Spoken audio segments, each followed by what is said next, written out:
U.S. Army has officially canceled the procurement of the M10 Booker Combat Vehicle, a program that was once hailed as a game-changer for mobile protected firepower.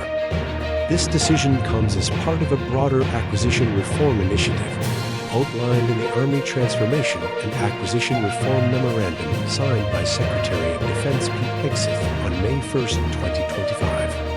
The memorandum directs the termination of several costly and underperforming programs, including the M10 Booker, originally designed to provide rapid fire support for light infantry formations. The vehicle faced numerous challenges throughout its development.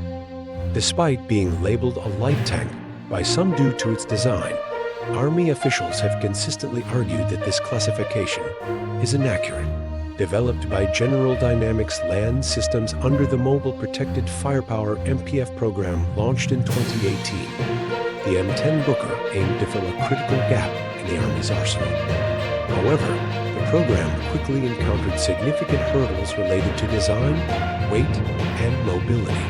Derived from the Griffin II armored fighting vehicle, a derivative of the Escad family, the production version of the M10 tipped the scales at 42 tons, nearly triple the weight of the M551 Cherokee it was meant to replace. This excessive weight rendered it incompatible with key logistical requirements, such as air transport and deployment via C-17 aircraft. In fact, only one M10 could fit aboard a single C-17, making it comparable to deploying an M1-2 Abrams main battle tank. A major blow to the M10 Booker program came when Fort Campbell, home to the 101st Airborne Division, reported that 8 out of 11 bridges on the base were unable to support the vehicle's weight. This discovery highlighted a fundamental flaw in the program: its inability to integrate seamlessly into airborne and light infantry operations. Such logistical limitations severely undermined the vehicle's operational value, particularly for units requiring high mobility and rapid deployment capabilities.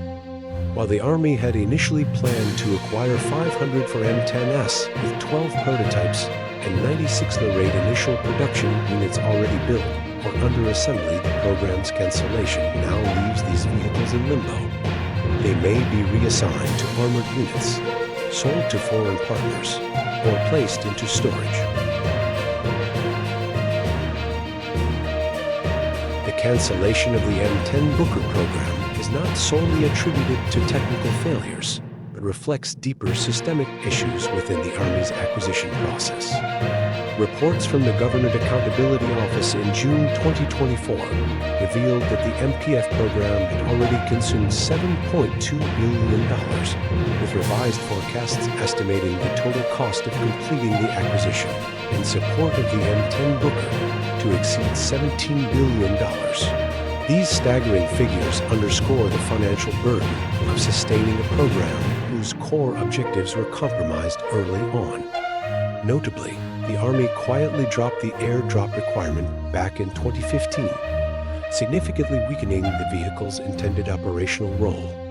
This decision marked the beginning of a downward spiral, as subsequent compromises further eroded the program's viability and strategic purpose. The termination of the M10 Booker program signals a pivotal moment in the U.S. Army's modernization efforts. As part of the sweeping reforms outlined in the new memorandum, the Army is reevaluating its approach to procurement, prioritizing projects that align more closely with current and future operational needs. The failure of the M10 Booker serves as a cautionary tale about the importance of clearly defined requirements, realistic expectations, and rigorous oversight during the development phase. Moving forward, the Army must address the root causes of these systemic issues to ensure that future investments yield tangible benefits for soldiers on the ground. While the decision marks the end of a costly chapter, it also presents an opportunity for the Army to recalibrate its modernization strategy. The military can better position itself to address emerging threats and maintain its technological edge in the years to come.